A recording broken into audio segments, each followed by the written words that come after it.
আসসালামু আলাইকুম সবাইকে। আশা করছি আপনারা সবাই ভালো আছেন। আলহামদুলিল্লাহ আমরা অনেক বেশি ভালো আছি। তো অনেক দিন ধরে ইচ্ছে করছে যে একটি রাতার মাংস খাবো। এই রাতাটি আজকে রান্না করবো। এটি আমরা ঘরের পালিত রাতা।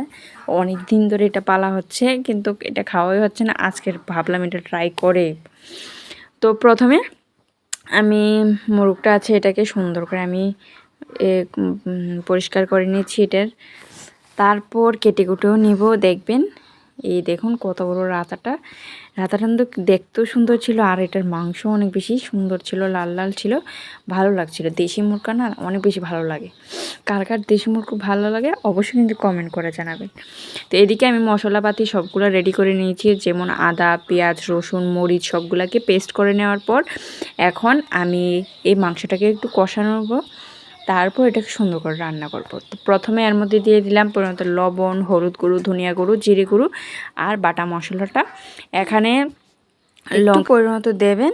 আমি এখানে কাঁচা লঙ্কা দিয়েছি, তাই গুঁড়া মরিচটা একটু কম দেব।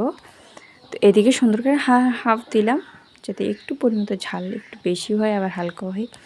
তো এখানে আমি পেঁয়াজ কুচি দিয়ে এটাকে সুন্দর করে এখন মাখিয়ে নেব। একটা কড়াইয়ের মধ্যে পরিমাণ তেল দিয়ে এর মধ্যে পেঁয়াজ কুচি দিলাম, গোটা গরম মশলা দিলাম। দেওয়ার পর এটাকে সুন্দর করে আমি একটু ভাজা ভাজা করে নেব। এদিকে আমাদের মাংসটাকে সুন্দর করে মাখানো হচ্ছে। সুন্দর করে মাখিয়ে একটু রাখবো, রেখে আমরা এটাকে তেলের মধ্যে ডাইরেক্ট দিয়ে দিলাম।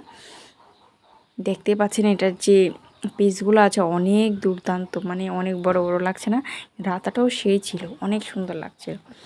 তো আপনারা কারা কারা আমাদের ভিডিওতে নতুন আছেন অবশ্যই কিন্তু চ্যানেলটিকে সাবস্ক্রাইব করে দেবেন নতুন নতুন ভিডিও দেখার জন্য। এদিকে আমাদের রাতের মাংসটি খাওয়ার জন্য পুরোপুরি রেডি হচ্ছে।